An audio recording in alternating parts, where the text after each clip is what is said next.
The love triangle finally begins in this episode of Chuuni. And I think this is my favorite episode, in Season 2. And also, I think this is the best episode, in my opinion, with romance. Now, there's a lot of factors of why I say this. Of course, we had some really good romance scenes in the course of this series and Season 1. But why I like this so much is, it's because finally we're starting to see Yuta and Rika actually forming a really good relationship. They're starting to open up more that they're boyfriend-girlfriend, talking about their contract a lot more, and getting to see the jealousy of Rika, how she acted this episode towards Sophie, was just kawaii-des. That's the only thing I can actually say about that, my phrase. But let's go into more details of it. When you have Yuta just, usually doing his, slap on the head like this, and it happens to Rika, she's like, ooh, why do you only do it to me? And when he does it to Sophie, she gets all jealous and her face all, wiggles up and all like that. It's like, it's so adorable! Just the way she acts this episode, the way you can just clearly see she is jealous, it just feels so different from what she normally acts in this series. I mean, it's like, not a different personality, but it's like getting to see another side of her we haven't got to see, and seeing her jealous of all things is something I really love out of her character. I didn't expect to actually love a love triangle as much as I did in this series. I mean, Sophie's character introduction is pretty much to cause the progression of drama and romance to grow between Yuta and Rika. So I already understand her entire plot point of view in this series. But I do like her character background, and we find out exactly that is how Yuta got his Chuuni syndrome, to when he went to complete 8th grade syndrome, wanting to be the Dark Flame Master, and finding out that she is the cause of it. So, pretty much, Sophie reminds me completely of Rika in her, earlier form, of Season 1, when her character was first getting introduced. I mean, she does almost the same antics that her. She does the freaking rope down the freaking, other floor above them. She also, acts the same with the battling and fights. She has almost the same type of fighting style like Rika.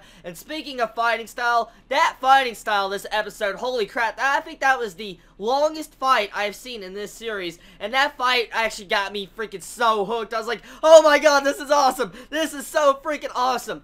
The animation in those scenes are so much better than Beyond the Boundary, in my honest opinion. And so, that's scary. I mean, Kyoan is really doing all the stops in this series, and they're doing a really good job so far. And the way they're introducing these new elements to the series that technically aren't new, but at the same time, the way they're actually progressing it is really good. I like the pacing of this episode also. It didn't feel like it was forced and rushed with the actual Sophie getting introduced this episode. It felt just right, focused on the right amount of time on each scene and characters.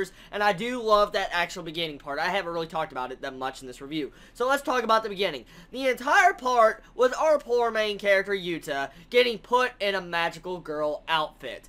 Now, okay, Kyoan has a track record of doing something like this, but I was like, no, Yuta, no! I was literally doing that right at the screen when I saw that pop up, and he saw Dekamori and Rika want him to put that on. I was like this, no, no, Yuta, don't degrade yourself. You cannot do this to yourself. But guess what? You got him losing a test, and he's bragging over a test. You gotta beat me at a test, Rika and Dekamori. And then he shows his test has a freaking 50 on it. I'm like, how are you supposed to feel happy about a score with 50 on your, exam or test? And then you see Rika just pull up a 53, and I was like, yeah, this is the type of thing that makes me want to do a face palm. So, honestly, I like the entire comedy there. It was pretty funny. It didn't feel forced, but it's humor that is different in this series. I liked it in a sense. But it was so funny when you get to see freaking Mori Summers just walk in on Yuta when he's sitting there in that dress. He's holding a little magical wand, but she just completely has a shocked face, doesn't even realize what's going on.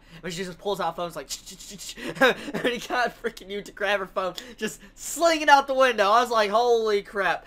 This episode was hilarious. They had the right amount of comedy gags, pacing, plot, character design, progression in the story, enough to keep me entertained, and this is by far my favorite episode so far of Season 2 of Chuuni. Tell me what you think about this episode. Did you enjoy it? Did you hate it? And what do you think exactly about everything that was going on in this episode? And what is your thoughts on the love triangle between Sophie and Yuta and Rika? I mean, honestly, I know a lot of people are probably going to go on the side of wanting Rika to be with Yuta, which I am on that side. But probably some people are going to want to be with Sophie's side and try to ship Yuta and Sophie together because of her type of personality. It kind of feels like a pre-version of Rika, like I already discussed. Well, anyways, it's going to be the end. Hopefully you all have a wonderful day or not wherever you live. Please stay safe. Chibi out.